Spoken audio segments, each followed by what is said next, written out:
শাহরুখ খান 2025 সালের রিপোর্ট অনুযায়ী তিনি বর্তমানে একজন বিলিয়নিয়ার। ঠিকই শুনেছেন। বিভিন্ন সংবাদ মাধ্যমের তথ্য অনুযায়ী তার মোট সম্পদের পরিমাণ এখন $1.4 বিলিয়ন পৌঁছেছে।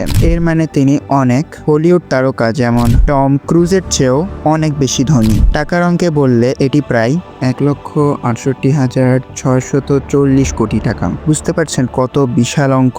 এই পরিমাণ টাকা কল্পনা করাও কঠিন। এই টাকা যদি ব্যাংকে রাখা হয় 7% ইন্টারেস্টে, তাহলে এটি বছরে দাঁড়ায় প্রায় 11,805 কোটি টাকা। শুধুমাত্র ইন্টারেস্ট। প্রায় 40% যদি ট্যাক্সও বাদ দেওয়া হয়, তাহলে থাকে প্রায় 7,083 কোটি টাকা। 7,083 কোটি টাকা দিয়ে কি করা সম্ভব জানেন? পৃথিবীর সেরা এয়ারলাইন্সের ফার্স্ট ক্লাস টিকিটের দাম প্রায় 1,36,000 টাকা। যদি তিনি প্রতিদিন এই ফার্স্ট ক্লাস টিকিটে ভ্রমণ করেন, তাহলে খরচ আসে 49 কোটি টাকার মতো। পৃথিবীর সবচেয়ে দামি হোটেল, যেখানে প্রতি রাতের জন্য চার্জ করা হয় 13,60,000 টাকা, সেখানে যদি তিনি 1 বছর স্টে করেন, তাহলেও খরচ আসে 49 কোটি টাকার মতো। কেউ কেউ বলতে পারেন তিনি তো শাহরুখ খান, তিনি এভাবে সাধারণ ফ্লাইট কিংবা হোটেলে কেন থাকবেন? তিনি নিজেই তো প্রাইভেট জেট কিনবেন। একটি সাধারণ প্রাইভেট জেট কেনা এবং তার রক্ষণাবেক্ষণের খরচ আসে প্রায় 272 কোটি টাকা 1 বছরে। এছাড়াও আরও ধরে নেওয়া যাক, তিনি পৃথিবীর কোথাও না কোথাও 136 টাকা দামের একটি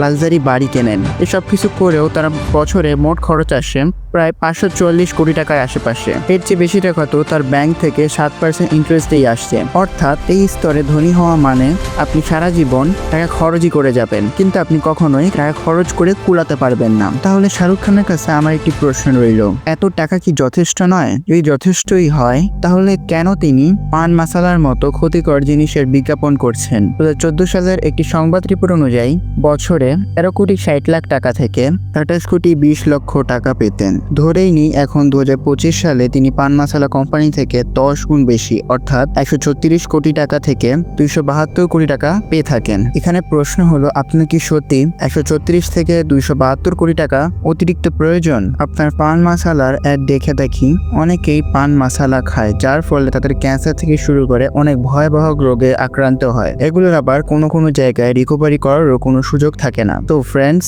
যদি আপনিও আমার সাথে একমত হন, তাহলে এই ভিডিওটি যত সম্ভব তত বেশি করে শেয়ার করুন, যাতে এটি শাহরুখ খানের কাছে পৌঁছে যায়। আজকে ভিডিওটি এই পর্যন্ত। দেখা হচ্ছে অন্য কোনো ভিডিওতে। ততক্ষণের জন্য আসসালামু আলাইকুম।